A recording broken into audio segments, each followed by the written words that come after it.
ഘാട്ട ഗുസ്തി എന്ന് നിങ്ങൾ കേട്ടിട്ടുണ്ടാവും അല്ലെ? പല ടൈപ്പ് ഗുസ്തികൾ അല്ലെങ്കിൽ ചുമ്മാ ഗുസ്തി എന്ന് പറയുന്നത് കേട്ടിട്ടുണ്ടാവും. അപ്പൊ അങ്ങനെ ഘാട്ട ഗുസ്തിയുടെ തലതൊട്ടപ്പൻ എന്ന് പറയാം അല്ലെ, ആശാൻ മിന്നൽ ജോർജ് എന്നാണ് അറിയപ്പെടുന്നത്. TJ ജോർജ് അല്ലേ ശരിക്കും പേര്? ഇനിഷ്യലി TJ ജോർജ് എന്നാ, പക്ഷെ മിന്നൽ ജോർജ് ആശാൻ എന്നൊക്കെയാണ് ഇദ്ദേഹം അറിയപ്പെടുന്നത്. ഇദ്ദേഹമാണ് നമ്മുടെ കൂടെ ഉള്ളത്.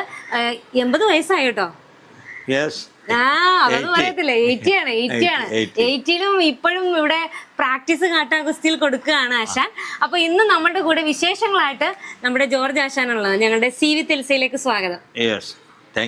അപ്പൊ എല്ലാവർക്കും വെൽക്കം ടു CV തെൽസ. ഘാട്ടാഗുസ്തി എന്നുള്ള പേര് കേൾക്കുമ്പോ എല്ലാവരും ചിന്തിക്കണ ഒരു കാര്യമാണ്, എന്താണ് ഈ ഘാട്ട?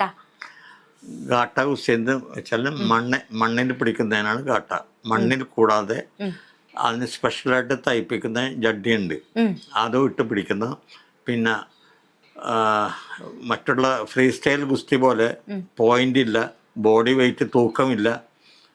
50 കിലോ ഉള്ളവനും 100 കിലോ ഉള്ള വ്യക്തിയോട് പിടിക്കണം. അതാണ് ഘാട്ടാഗുസ്തിയുടെ റൂൾസ് ഇതാണ്.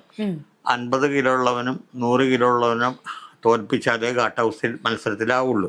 പിന്നെ സമയപരിധി ഇല്ല. ഫ്രീ സ്റ്റൈലിന് 3 മിനിറ്റാണ്, മൊത്തം 6 മിനിറ്റ്. ഘാട്ടാഗുസ്തിയിൽ അരമണിക്കൂറൊക്കെ പിടിച്ചാണ് ഷോൾഡർ മലത്തി വെച്ചാൽ വിജയിക്കും. പോയിന്റ് ഒന്നുമില്ല. ഫ്രീ സ്റ്റൈലിലൊക്കെ പോയിന്റ്സ് ഉണ്ട്. 6 മിനിറ്റ് കൊണ്ട് ഗുസ്തി തീരും.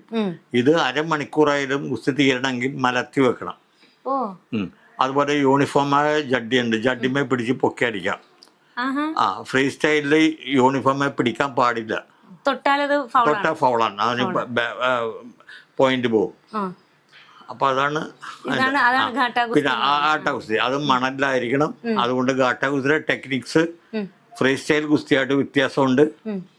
അത് ഘാട്ടാഗുസ്തിയുടെ ടെക്നിക്സ് ഫ്രീ സ്റ്റൈലിൽ പിടിക്കാൻ പാടില്ല, ആ ഡേഞ്ചർ പിടികളാണ്.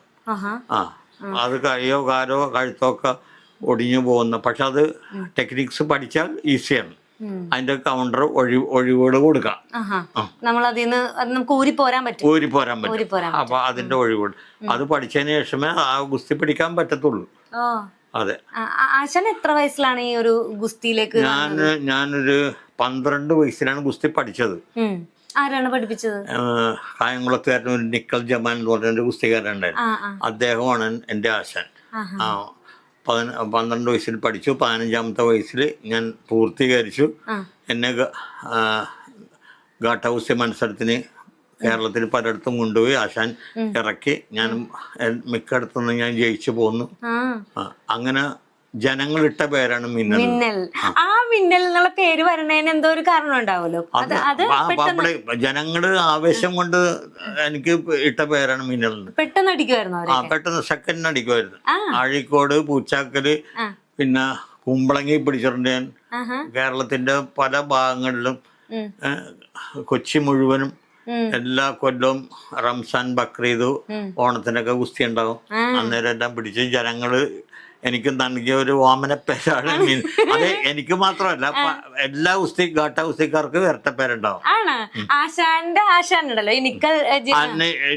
ജമാനിലാണ് പേര്. നിക്കൽ എന്ന് കൊടുത്തത് സ്റ്റാൻഡിങ്ങില് പുള്ളിനെ പിടിച്ചാൽ പിടിക്കുന്ന ആളെ അപ്പത്തിന് നിലത്ത് വീഴും. അത് കാരണം നിക്കൽ എന്ന് കൊടുത്തത്, നിക്കൽ ജമാൽ എന്നുള്ള.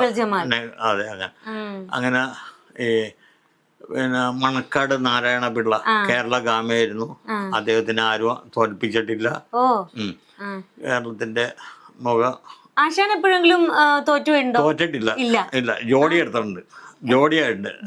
അങ്ങോട്ടും ഇങ്ങോട്ടും അടിക്കാതെ അരമണിക്കൂറിലുള്ള ഞങ്ങൾ തടന്ന് വീണതിന് ശേഷം ഞാൻ മൈക്ക് അനൗൺസ് ചെയ്ത് നാളത്തെ മത്സരത്തിൽ ഞാൻ ഇയാളെ അടിക്കുമെന്ന് പറഞ്ഞു. അത് അർത്തങ്കല് വെച്ചായിരുന്നു. അർത്തങ്കൽ പണ്ടിയുടെ ഫ്രണ്ടില് മണലില് ഘാട്ടാഗുസ്തി നടക്കുകയായിരുന്നു. ഞാനവിടെ പള്ളിപ്പെരുന്നാളിന് പോയതാ തലേ ദിവസം.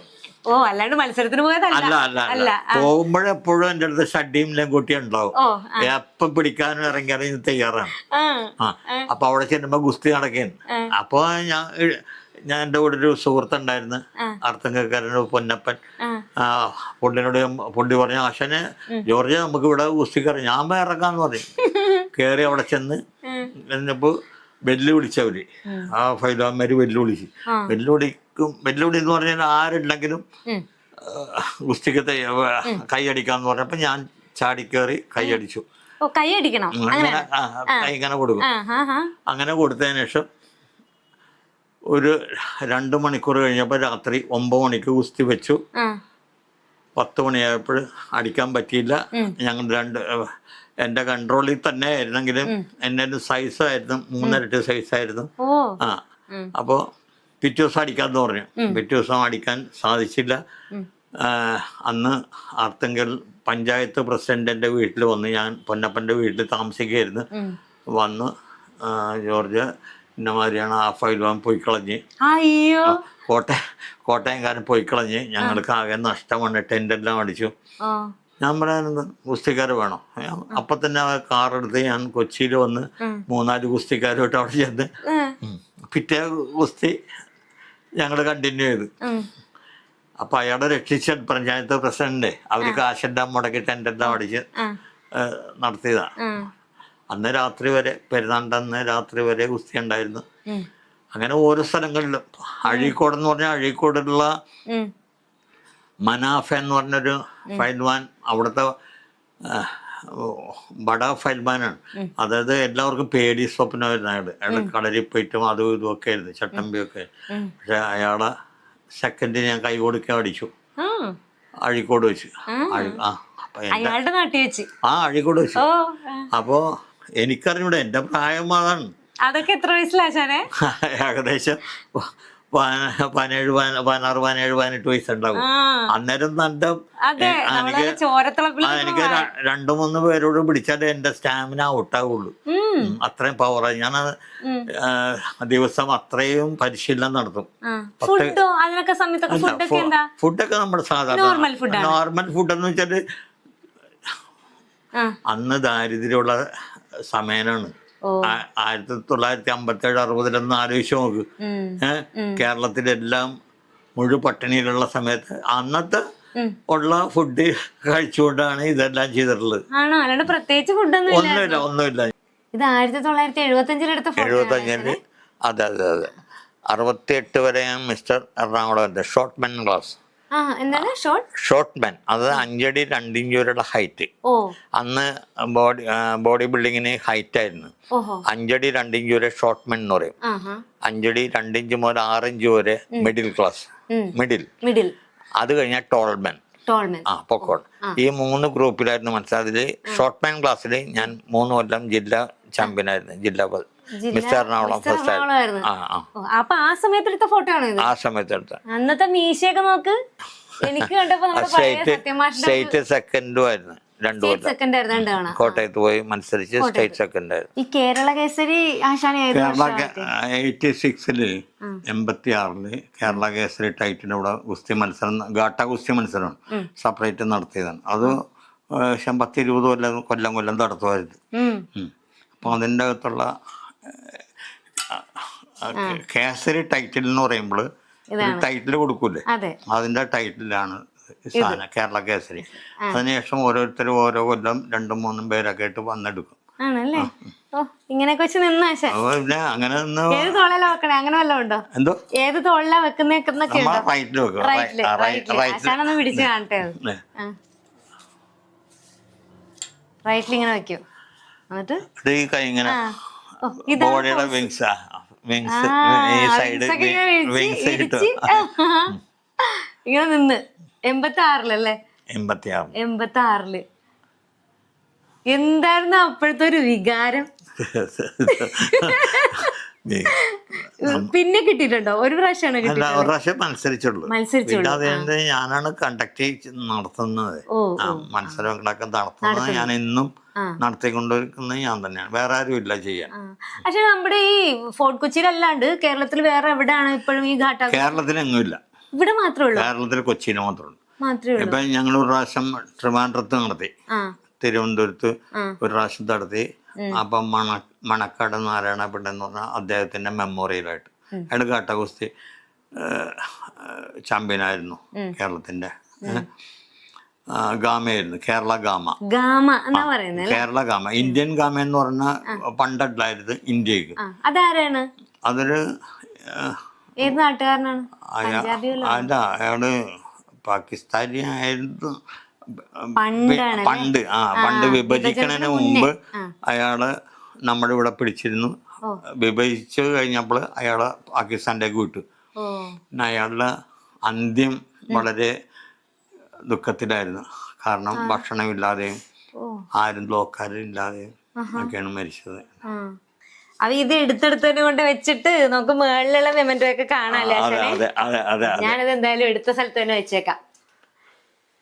ഇത് സിനിമക്കാരൊക്കെ അന്വേഷിച്ചു വന്നത് ഒരുപാട് വൈകിയാണല്ലേ ആശാനെ അന്വേഷിച്ചു വന്നത്? എന്റെ ഗോദ എനിക്ക് 75 വയസ്സുള്ളപ്പോഴാണ് ഗോദയിലേക്ക് ക്ഷണം വന്നത്. അതാണ് 75 വയസ്സ് വരെ ആശാന ഈ മറ്റേ ഒരിടത്തൊരു ഫയൽ വേണൊക്കെ ഷൂട്ട് ചെയ്ത സമയത്തൊന്നും ആർക്കും അറിയത്തില്ലായിരിക്കും അല്ലേ? പക്ഷെ ആ ഒരിടത്തൊരു ഫയൽ വാനില് ഗാട്ടകുസര ടെക്നിക് എന്ന റഷീദിനെ അറിഞ്ഞുകൂടാ.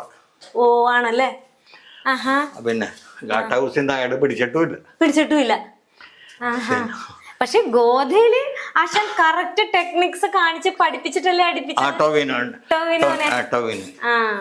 അപ്പൊ ആശാന്റെ വേറെ മെമന്റോസ് ഒക്കെ വെച്ചേക്കണം. ബാക്കി മെമന്റോസ് ഒക്കെ ഇവിടെ വെച്ചേക്കണം. ആശാന്റെ മുറിയിൽ എത്തുന്നത് മേളിലാണ് നിങ്ങൾ രണ്ടുപേരും അല്ലേ? വൈഫും താമസിക്കുന്നത്. പിന്നെ അപ്പൊ നമ്മള് ടൊവിനോന്റെ പഠിപ്പിച്ച കാര്യമല്ലേ പറഞ്ഞത്? അപ്പൊ അവിടെ എല്ലാ ടെക്നിക്സും ഒക്കെ പഠിപ്പിച്ച് അങ്ങനെയാണോ പ്രാക്ടീസ് ചെയ്യുന്നത്? ഗോദ സിനിമയ്ക്ക് വേണ്ടുന്ന ടെക്നിക്സ് മാത്രമേ പഠിപ്പിക്കാറുള്ളൂ. കാരണം അല്ലാതെ പഠിപ്പിക്കേണ്ട ആവശ്യമില്ല. അതിൻ്റെ അകത്ത് ഗാട്ടകുസര ടെക്നിക്സ് എന്തെല്ലാം ഉണ്ടോ അത് മാത്രമാണ് പുള്ളി സിനിമയിൽ കാണിച്ചിരിക്കുന്നത്. അത് മറ്റു സിനിമയിൽ വന്നിട്ടുള്ള ഗുസ്തി താരങ്ങളൊന്നും ഗാട്ടകുസര ടെക്നിക്സ് അവർക്ക് അറിഞ്ഞുകൂടാ, അവർ കാണിച്ചിട്ടുമില്ല. ഗോദയിൽ കാണിക്കുന്നത് നവാസ് പന്ത്, പൂണൂൽ പന്ത്, ഒറ്റക്കുരിശ്, അങ്ങനെയുള്ള 3-4 ടെക്നിക്സ്. അതൊക്കെ വേറൊരു ഗുസ്തിക്കാരന് കാണിക്കാൻ പറ്റില്ല. ടൊവിനോ പെട്ടെന്ന് പഠിച്ചെടുത്തോ? പിന്നെ ഈസി ആയിട്ട് പഠിപ്പിക്കും. നല്ല മിടുക്കനായ ഒരു ചെറുപ്പക്കാരനായിരുന്നു ടൊവിനോന്റെ ഉയർച്ച തന്നെ വന്നത് ഗോദ സിനിമയ്ക്ക് ശേഷമാണ്. ഇപ്പൊ ഭയങ്കര തിരക്കാണ്. പിന്നെ കണ്ടിട്ടുണ്ട്. ഇവിടെ ഒരു ഷൂട്ടിങ്ങിന് വന്നപ്പോ ഇവിടെ വന്ന് ഞാൻ കുട്ടികളായിട്ടൊക്കെ പോയി. കുട്ടികളൊക്കെ ഉണ്ടായിരുന്നു. അവരെയൊക്കെ ഒരുമിച്ച് ഫോട്ടോ ഒക്കെ എടുത്ത് പോകുന്നു. ഇപ്പൊ 2 കൊല്ലമായിട്ട് ഇല്ല. പിന്നെ അത് കഴിഞ്ഞിട്ട് നമ്മളുടെ അതേപോലെയുള്ള ഗുസ്തി പ്രാധാന്യമുള്ള എന്തെങ്കിലും വന്നോ? മൂവി എന്തെങ്കിലും? മൂവി വന്ന് തുറമുഖം എന്നും പറഞ്ഞൊരു സിനിമ വന്നു. തുറമുഖത്തില് അവര് ഡയറക്ടർ വന്നിട്ട് പറഞ്ഞ പഴയ കാലത്ത് 100 കൊല്ലത്തിന് മുമ്പുള്ള ഗാട്ടഗുസ്തിയാണ്. അപ്പൊ അത് വന്നെന്ന് വെച്ചാൽ കൊടുങ്ങല്ലൂര് പോയി. ഞാൻ ശിഷ്യന്മാരോട്ട് അവിടെ പോയി. അതിൽ ഞാൻ റഫറിയാണ്. ഗോദന്റെ റഫറി ആയിരുന്ന 3 സീൻ വേറെ ഉണ്ട്. അതായത് ഞാൻ വീട്ടിൽ നിന്ന് എക്സസൈസ് ചെയ്യണ സമയത്ത് വാമിക എന്ന് പറഞ്ഞ നായകനെയും കൊണ്ട് അജു റീസ് ബൈക്കിന് വരുന്നു. ബൈക്കിന് വന്നിട്ട് വന്ന് ഇതാണ് ഗുസ്തി ആശാന്റെ അടുത്ത് ചേട്ടാന്ന് പറഞ്ഞ് വന്ന് വിഷ് ചെയ്ത് വീട്ടിൽ കയറി എനിക്ക് ഗുസ്തി പഠിക്കണമെന്ന് വാമിക പറഞ്ഞ അനുഗ്രഹിക്കുന്ന സീനൊക്കെ ഉണ്ട്. അതൊക്കെ ഒരുപാട് ഇഷ്ടപ്പെട്ട് ചെയ്തല്ലേ? അതൊക്കെ നമ്മുടെ സ്വന്തം മക്കളെ ശിഷ്യന്മാര് ചെയ്യുന്ന പോലെ പെൺകുട്ടികളെ പഠിപ്പിക്കുന്നതാണ്. അതേപോലെ തന്നെ കാണിച്ചു, ഭംഗിയായിട്ടൊക്കെ വന്നു. ആശാന്റെ അമ്മയോ അച്ഛനോ ഒക്കെ ഉണ്ടല്ലോ. അപ്പൊ അവരെ അപ്പച്ചനും അമ്മച്ചിയൊക്കെ നമ്മൾ ഈ ചെറിയ പ്രായത്തിൽ ഗുസ്തി പഠിക്കാൻ പോണു, ഗുസ്തി പഠിക്കുന്നു എന്നൊക്കെ പറയുമ്പോ അന്നേരം ആ കാലത്ത് സപ്പോർട്ട് ഉണ്ടായിരുന്നോ? അവര് സപ്പോർട്ട് ചെയ്യായിരുന്നോ? ആരും സപ്പോർട്ടില്ല. സഹോദരന്മാരും ഇല്ല, അമ്മയും സപ്പോർട്ടില്ല. ഫാദർ ഇല്ല, ഞാൻ ആലപ്പുഴയിലായിരുന്നു. ആലപ്പുഴയിൽ ഫയർ സർവീസിലായിരുന്നു, കേരള. അപ്പോൾ അത് എൻ്റെ താല്പര്യം കൊണ്ട് മാത്രമാണ് ഞാൻ കായികമായിട്ട് എനിക്ക് ഉയരണം, എനിക്ക് സ്റ്റേറ്റിൽ പേരെടുക്കണം എന്നുള്ള എയിം ഉണ്ടായതുകൊണ്ട് മാത്രം വെളുപ്പിനൊക്കെ എണീറ്റ് പോകും. വൈകുന്നേരം രാത്രി 8 മണി 9 മണി കഴിഞ്ഞ് ഞാൻ ഉറക്കൊഴിയില്ല. നേരത്തെ കിടക്കും. തൊട്ടടുത്ത് അമ്പലത്തിലെ പള്ളി പരിപാടി ഉണ്ടെങ്കിൽ കാണാൻ പോയില്ല. ഉറക്കൊഴിയണ പരിപാടികളൊന്നും ഞാൻ ചെയ്യാറില്ല. കാരണം അന്ന് ആശാൻ പറഞ്ഞിട്ടുണ്ട്, ഉറക്കൊഴിയരുത്, ശക്തി കുറയുന്നു, പവർ. അതിൻ്റെ നിശ്ചയത്തിലാണ് ഞാൻ പോകാതിരുന്നത്. കറക്റ്റായിരുന്നത്. ഉറക്കം നമ്മുടെ ശരീരത്തിന് ബലം കൂട്ടും. അപ്പം അമ്മച്ചിയൊക്കെ എന്ത് പറയുമായിരുന്നു അന്നേരം പോണ സമയത്തൊക്കെ? വഴക്ക് പറയോ വീട്ടിൽ വരുമ്പോൾ? ഒന്നുമില്ല, വഴക്കൊന്നും പറയില്ല. നമ്മുടെ ഇഷ്ടത്തിന് ചേർന്നല്ലേ ഉള്ളൂ. അത്രേ ഉള്ളൂ. ആശാനെ ഒരുപാട് സന്തോഷം നമ്മൾക്ക് ഈ ഒരു എന്താ പറയാ ഘാട്ടാ ഗുസ്തിയെ കുറിച്ചും അതിന്റെ വിശേഷങ്ങളെ കുറിച്ചൊക്കെ ഫ്രീ സ്റ്റൈലിനെ കുറിച്ചും ഒക്കെ പറഞ്ഞു തന്നതിനും പിന്നെ ആശാന്റെ കേരള കേസരി ആ ഒരു ഇതൊക്കെ കാണാൻ പറ്റില്ലോ ഞങ്ങൾക്ക് ഗദ അല്ലെ ഗദയൊക്കെ കാണാൻ പറ്റി കുറെ കാര്യങ്ങളൊക്കെ അറിയാൻ പറ്റി ഒരുപാട് സന്തോഷം ഇനിയും നമുക്ക് ഒരു ആഗ്രഹമുണ്ട് ഇതൊക്കെ ഒന്ന് കാണാനൊക്കെ അപ്പൊ അതിനുവേണ്ടി ഞങ്ങൾ വരും കേട്ടോ ഓക്കെ എല്ലാ കാര്യം ഇനി അടുത്ത് നടക്കാൻ പോകുന്ന സംസ്ഥാന ഗാട്ടാകുസ്തി മത്സരങ്ങളിലും നിങ്ങളുടെ പ്രത്യേകം ചാനലിനെ ഞങ്ങൾ ക്ഷണിക്കുന്നതായിരിക്കും നിങ്ങളുടെ എല്ലാ സഹായങ്ങളും എനിക്കും ആവശ്യമുണ്ട്. Thank you. ഇപ്പതേ ആണോ 80 വയസ്സിലും ഇവിടെ മിന്നൽ ജോർജ് മിന്നൽ ആശാനയുടെ പുലിക്കുട്ടിയായിട്ടിരിക്കുകയാണ്. അപ്പോൾ എല്ലാവർക്കും നമ്മുടെ ആശാനെ ഈ വീഡിയോ ഇഷ്ടപ്പെട്ടിട്ടുണ്ടെങ്കിൽ നമ്മുടെ വീഡിയോസ് ലൈക്ക് ചെയ്യണം, ഷെയർ ചെയ്യണം, കമന്റ് ചെയ്യണം. ആശാന്റെ ശിഷ്യന്മാരൊക്കെ കാണുമല്ലോ, ആശാന് വന്നൊരു ഹായ്ക്ക് പറയാം. പണ്ട് കാലങ്ങളിൽ നമ്മുടെ അപ്പൂപ്പന്മാരും അച്ചച്ചന്മാരൊക്കെ കൂടുതൽ എന്റർടൈൻ ചെയ്യിപ്പിച്ചിരുന്ന കാര്യങ്ങളായിരുന്നു സൈക്കിൾ യജ്ഞം, സർക്കസ്, പിന്നെ ഗാട്ടാ ഗുസ്തി എന്ന് പറയുന്നത്. സൈക്കിൾ യജ്ഞം എനിക്ക് തോന്നുന്നു ആ ഒരു കാലഘട്ടത്തിൽ നിന്ന് പിന്നെ ഈ ഒരു കാലഘട്ടത്തൊന്നും നമ്മൾ ആരും കണ്ടിട്ടില്ല. പക്ഷെ സർക്കസ് എന്ന് പറയുന്നത് നമ്മുടെ ചെറുപ്പകാലത്തൊക്കെ ഉണ്ടായത് ഇപ്പോൾ കുറവാണ്.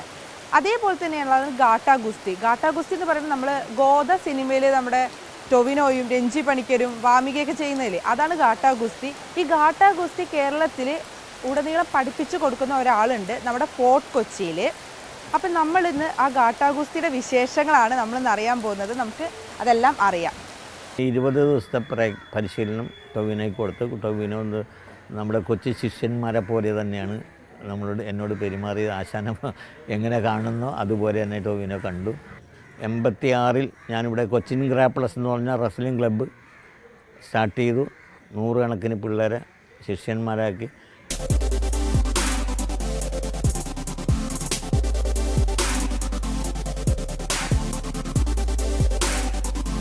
എൻ്റെ പേര് TJ ജോർജ്. ഫോർട്ട് കൊച്ചിയിലാണ് താമസം. ഞാൻ 1957 മുതൽ 12 വയസ്സുള്ളപ്പോൾ ഗാട്ടാ ഗുസ്തി പഠിച്ചു. 60-ൽ 3 കൊല്ലം പരിശീലിച്ചതിന് ശേഷം ഗുസ്തി മത്സരത്തിന് ഇറങ്ങി. അന്നത്തെ എൻ്റെ ഗുരുവായിരുന്ന നിക്കൽ ജമാൽ എന്ന് പറഞ്ഞ പ്രധാന കൊച്ചിയിലെ ഗാട്ടാ ഗുസ്തി ചാമ്പ്യനായിരുന്നു. അദ്ദേഹത്തിൻ്റെ കീഴിൽ ഞാൻ ഗുസ്തി പഠിച്ചു. ഗാട്ടാ ഗുസ്തി ഇന്ന് പരിശീലിപ്പിക്കുന്നവരിൽ ഞാൻ മാത്രമേ ഉള്ളെന്നാണ് ഞാൻ വിശ്വസിക്കുന്നത്. ബാക്കിയുള്ളവർ ഗുസ്തിക്കാരുണ്ടെങ്കിലും ആരും രംഗത്ത് വന്നിട്ടില്ല. പാരമ്പര്യമായിട്ട് ഉള്ള ഗാട്ടാ ഗുസ്തി പ്രത്യേകം തയ്പ്പിച്ചിട്ടുള്ള ലങ്കോട്ടിയും ഷഡ്ഡിയും ഉപയോഗിച്ചിട്ട് വേണം പിടിക്കാൻ. ഗാട്ടാ ഗുസ്തിക്ക് സ്പെഷ്യലായിട്ട് തയ്ക്കുന്ന ഒരു ഷഡ്ഡിയാണ് അത്. അതിൽ 6 മിനിറ്റല്ല, അരമണിക്കൂറോ 3/4 മണിക്കൂറോ 1 മണിക്കൂർ വരെ ഞാൻ പിടിക്കുന്ന സമയത്ത് ഗാട്ടാ ഗുസ്തി മത്സരങ്ങളുണ്ടായിരുന്നു. അതിൽ അങ്ങോട്ടും ഇങ്ങോട്ടും തളർന്ന് വീഴുന്നതിന് ശേഷം സമജോടിയായിട്ട് പ്രഖ്യാപിക്കും. എന്നിട്ട് 1 മാസത്തെ തയ്യാറെടുപ്പിന് ശേഷം രണ്ടാമതും ആ മത്സരം നടത്തുന്നതാണ് കമ്മിറ്റിക്കാർ. അപ്പോൾ ബോഡി വെയ്റ്റ് ഇല്ല, തൂക്കമില്ല, ഏജ് ഗ്രൂപ്പില്ല, പ്രായപരിധി ഒന്നുമില്ല. 55 കിലോ ഉള്ളവനും 50 കിലോ ഉള്ളവനും 100 കിലോ ഉള്ളവരോട് പിടിക്കണം. പിടിച്ച് മത്സരത്തിൽ ജയിച്ചാൽ മാത്രമേ അവൻ കേരള ചാമ്പ്യനാവുള്ളൂ. കേരള ഗാമ എന്ന ടൈറ്റിൽ കേരളത്തിൽ ഇന്ന് നിലവിൽ പേരുള്ളത് മണക്കാട് നാരായണ പിള്ള എന്ന ട്രിവാൻഡ്രത്തുള്ള ഒരു ഫൈൽമാനായിരുന്നു. അദ്ദേഹത്തിന് ആരും തോൽപ്പിച്ചിട്ടില്ല. പൂച്ചക്കൽ ഞാൻ ഗാട്ടാ ഗുസ്തി മത്സരത്തിൽ ജയിച്ച് എന്നെ ജനങ്ങൾ പുറകിൽ തോളിലേറ്റ് കൊണ്ടുകിടന്നു. ആ പ്രദേശത്തുള്ള വലിയ ഒരു കളരി ആശാനും ഗുസ്തി ആശാനെയാണ് ഞാൻ തോൽപ്പിച്ചത്. അന്ന് ഞാൻ വളരെ ചെറുപ്പമായിരുന്നു. അതുപോലെ തന്നെയാണ് അഴീക്കോട് എന്ന് പറഞ്ഞ സ്ഥലത്ത് മനാഫ എന്ന് പറഞ്ഞൊരു ഫൈൽമാനെ ഞാൻ വിത്തിൻ 1 സെക്കൻഡിന് കൈ കൊടുക്കാൻ അടിച്ചു. തോളെ കൈയിടുമ്പോൾ തന്നെ അടിക്കാം, അതിനുള്ള ടെക്നിക്സ് ഉണ്ടായിരുന്നു. അതുപോലത്തെ സ്റ്റാമിനയും പവറും അന്ന് എനിക്കുണ്ടായിരുന്നു. 1966-ലാണ് ആ സംഭവം. പ്രതാപകാലം പോലെയായിരുന്നു. ഒരു ഗുസ്തി ജയിക്കുമ്പോഴും ജനങ്ങളുടെ സന്തോഷവും പരിചയപ്പെടലും എല്ലാം എല്ലാ ജനങ്ങളും ആൺപെണ്ണ് ഇല്ലാതെ എല്ലാവർക്കും വലിയ സ്നേഹമുള്ള ഒരു സമയമായിരുന്നു. എങ്കിലും ഒരുപാട് പൈസ നമുക്ക് ലഭിക്കുമായിരുന്നു. 86-ൽ ഞാനിവിടെ കൊച്ചിൻ ഗ്രാപ്ലസ് എന്ന് പറഞ്ഞ റെസ്ലിംഗ് ക്ലബ്ബ് സ്റ്റാർട്ട് ചെയ്തു. 100 കണക്കിന് പിള്ളേരെ ശിഷ്യന്മാരാക്കി ഇങ്ങനെ വന്നും പോയിക്കൊണ്ടിരുന്നു. 500-1000 പേരെയൊക്കെ എൻ്റെ കൈകളിൽ കൂടി ഗുസ്തി പഠിപ്പിച്ചിട്ടുണ്ട്. 2015 ഗോദ സിനിമ പിടിക്കുന്നുണ്ടെന്ന് പറഞ്ഞ് പ്രൊഡ്യൂസറും ഡയറക്ടറും കൂടി വന്നിരുന്നു. അതും എന്നെ ഒരു രാഷ്ട്രീയ നേതാവാണ് എൻ്റെ അടുത്താണ് വന്നതെങ്കിലും അദ്ദേഹം ഡയറക്റ്റ് ചെയ്ത് തന്നെ എൻ്റെ പേര് പറഞ്ഞു. അങ്ങനെ അവർ വന്ന് ഇവിടെ ജിംനേഷ്യം കണ്ട് ഇവിടെ വന്ന് സംസാരിച്ചതിന് ശേഷം അവർ പറഞ്ഞ് ടൊവിനോയെ ഒന്ന് പഠിപ്പിച്ചെടുക്കണം, കുറച്ച് ദിവസത്തെ പ്രാക്ടീസ് വേണം. ഞാൻ പറഞ്ഞു കൊടുക്കാം, ഏതെങ്കിലും ഹോട്ടലോ എവിടെയെങ്കിലും നിങ്ങളുടെ സൗകര്യമുള്ളിടത്ത് ചെയ്യാമെങ്കിൽ ഞാൻ മേറ്റം കൊണ്ടുവരാം എന്ന് പറഞ്ഞപ്പോൾ ഇല്ല, ഈ ജിംനേഷ്യത്തിൽ തന്നെ മതി. അങ്ങനെ 20 ദിവസത്തെ പരിശീലനം ടൊവിനോയ്ക്ക് കൊടുത്ത് ടൊവിനോ നമ്മുടെ കൊച്ചു ശിഷ്യന്മാരെ പോലെ തന്നെയാണ് എന്നോട് പെരുമാറിയത്. ആശാനം എങ്ങനെ കാണുന്നോ അതുപോലെ തന്നെ ടൊവിനോ കണ്ടു. അതുപോലെ തന്നെ വാമികയ്ക്കും കൂടെ പഠിക്കുന്ന കുട്ടിക്കും ഗുസ്തി അറിഞ്ഞുകൂടാ, കുറേ ഹെൽത്ത് ക്ലബ്ബിൽ പോയിട്ടുണ്ടെന്നേ ഉള്ളൂ. പിന്നെ പുള്ളിക്കാർത്തിക്കൊക്കെ പരിശീലനം കൊടുത്തു. പോരായ്മയുള്ള ഗേൾസിനെ പഠിപ്പിക്കുമ്പോൾ പുരുഷന്മാർ മത്സരത്തിന് പിടിക്കാം, പക്ഷേ പഠിപ്പിക്കുമ്പോൾ കുറച്ച് അപാകതയുണ്ടാവും. അത് ശരിക്കും അറിയാവുന്ന ആശന്മാർക്ക് അറിയൂ. ആ ക്ലോസപ്പിൽ പിടിവരും. ആ ക്ലോസപ്പിൽ പിടിവരുന്ന കൊണ്ടിട്ട് ഞാൻ പറഞ്ഞ് നാഷണലിൽ സിൽവർ മെഡലിസ്റ്റായ അഞ്ചുമോൾ ജോസഫ് ഉണ്ട് കോട്ടയത്ത്, ആ പെൺകുട്ടിനെ വരുത്താം. ആ പെൺകുട്ടിയെ വരുത്തി 3 ദിവസത്തെ പരിശീലനം കൂടി ക്ലോസപ്പിലുള്ള പിടികൾ കാണിച്ചു കൊടുത്തു. അങ്ങനെയാണ് ആ സിനിമ വിജയിച്ചത് ഗുസ്തിയുടെ ഇതിൽ. അതിനോടൊപ്പം തന്നെയാണ് ഒരു കാപ്പിരിത്തുരുത്തം എന്ന് പറഞ്ഞൊരു സിനിമ ഇറങ്ങി, മട്ടാഞ്ചേരിയിലൊക്കെ നടക്കുന്ന ഒരു സംഭവമായിരുന്നു. അതിനുശേഷമാണ് തുറമുഖം എന്ന് പറഞ്ഞ പടം ഇപ്പോൾ 4 കൊല്ലമായി അത് റിലീസ് ചെയ്യാൻ കാത്തിരിക്കുന്നു. അതിൽ ഞങ്ങൾ കൊടുങ്ങല്ലൂർ മാർക്കറ്റിലായിരുന്നു ഞങ്ങളുടെ ഗുസ്തി മത്സരങ്ങൾ. 100 കൊല്ലങ്ങൾക്ക് മുമ്പ് നടക്കുന്ന ഗാട്ട ഗുസ്തി മത്സരങ്ങളെ ആണ് അവർ ചിത്രീകരിച്ചത്. എൻ്റെ കൂടെയുള്ള നിലവിലുള്ള ശിഷ്യന്മാരൊക്കെ ഞാനിത് അഭ്യസിപ്പിച്ച് അവരോടെല്ലാം പറഞ്ഞ് മനസ്സിലാക്കി അവരെ കൂടെ കൊണ്ടുനടന്ന് അമച്വർ സ്റ്റൈൽ ഗുസ്തിയും ഗാട്ട ഗുസ്തിയും നടത്തുമ്പോൾ എൻ്റെ കൂടെ നിർത്താറുണ്ട്. ഞാനില്ലെങ്കിലും നിങ്ങൾ നടത്തണം, അതിന് വേണ്ടുന്ന എന്നിൽ നിന്ന് എൻ്റെ കുടുംബത്തിൽ നിന്നുള്ള എന്ത് സഹായങ്ങളും അവർ നൽകും.